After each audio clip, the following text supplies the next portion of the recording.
authentically walk is being my authentic self. That's number one. Number two is I live in abundance.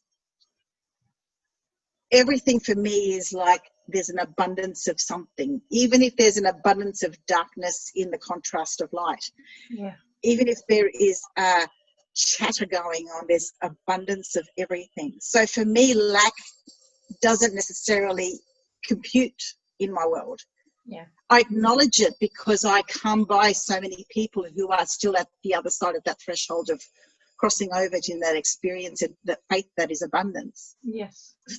And so I'm very aware that that exists as a possibility.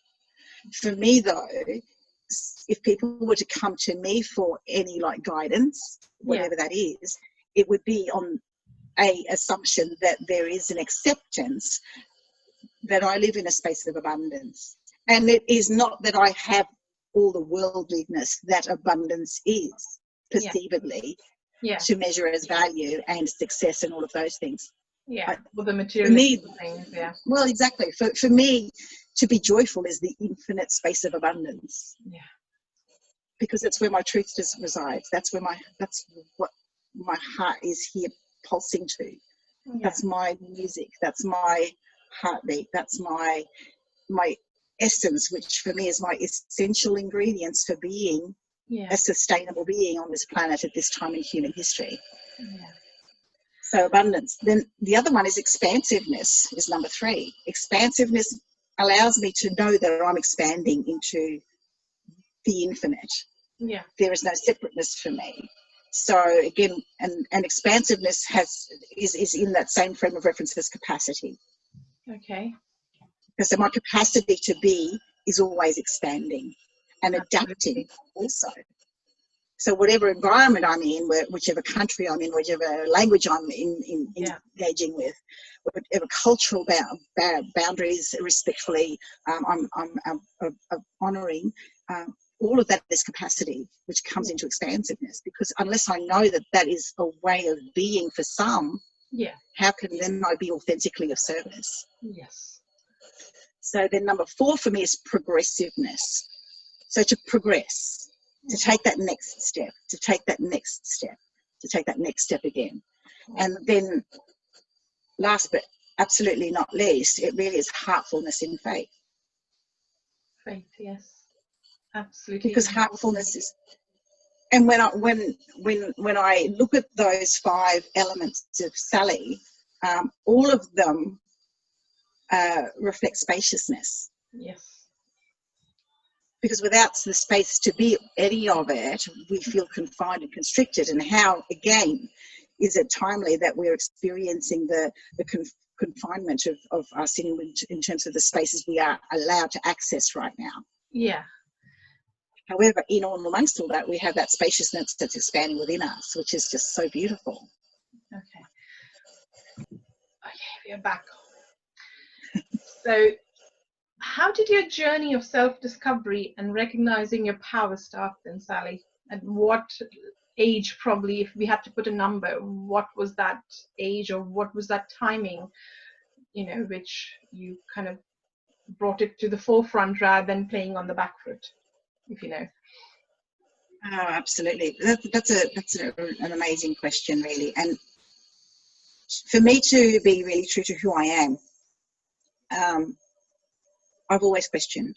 Yes. I've always questioned. And then at some point as a child, you figure out, maybe at that 1 to 2 year old, you figure out you can manipulate. Yes. And you can be playful within that, with all due respect. Yeah, absolutely. And then there's times where you then start going into, whoa, what's going on here? I don't have control. How do I claim control? What do I need to be? And those questions like, who do I now need to be? And so it's like, as through your childhood, you start going through these particular phases of awareness. To belong, to be included, to not be included if there was a scenario playing out where people were being framed in some way, just be able to step back from that. Yeah. So it was more then like a self-survival, self-preservation awareness. Yes. And then it's um, choice, no choice. Where do you have choice? Where do you not have choice? Yeah. And as a child growing up, there was definitely times where I felt I had no choice. There was times probably where I had too much choice and got really overwhelmed with all of that. Yeah.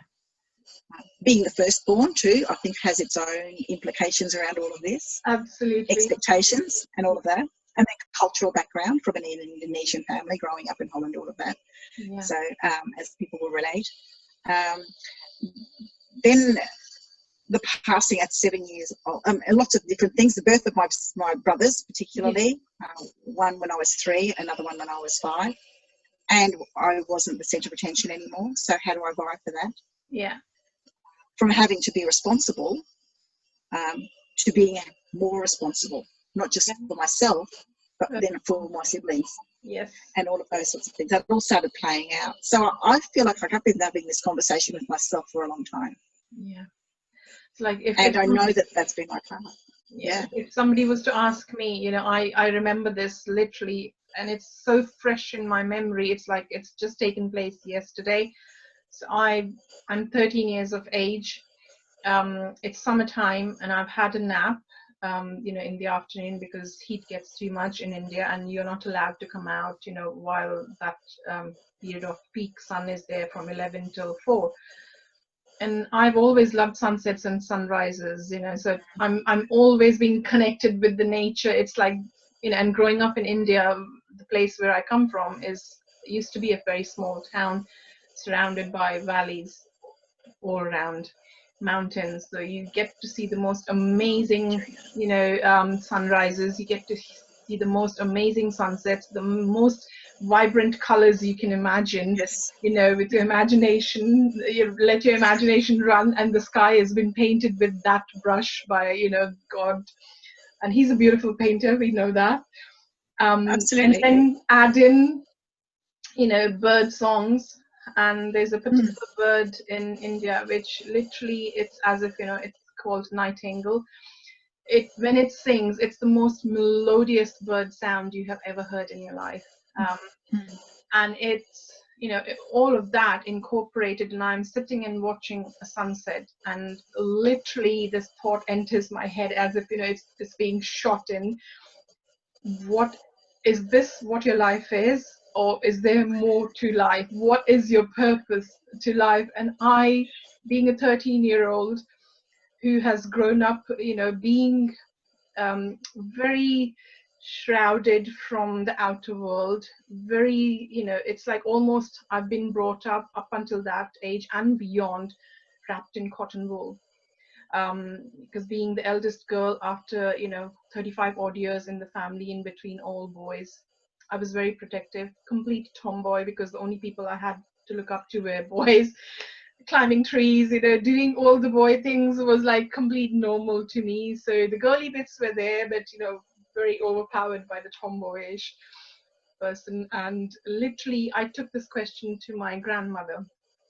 Actually, the first person was my father, and then my father was like, such young minds don't need to be, you know, bothered about it. And I was like, that's not what I was looking for, but okay. And then somebody said, you know, go to your grandmother, because she used to always, you know, soothe my fears. She was the one who would always put that balm of, you know, extra love, which a child needs, that little extra reassurance.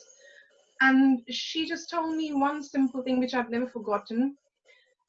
You know, don't burden yourself with all these heavy questions from now. When the timing is right, everything will fall into place. And I was like, but how will I know? She said, that's it. You don't need to know. You don't need to do anything beforehand. Everything will fall into place, as if, you know what, you are just walking. When you're walking, you don't need to know how to take the next step. It just comes naturally.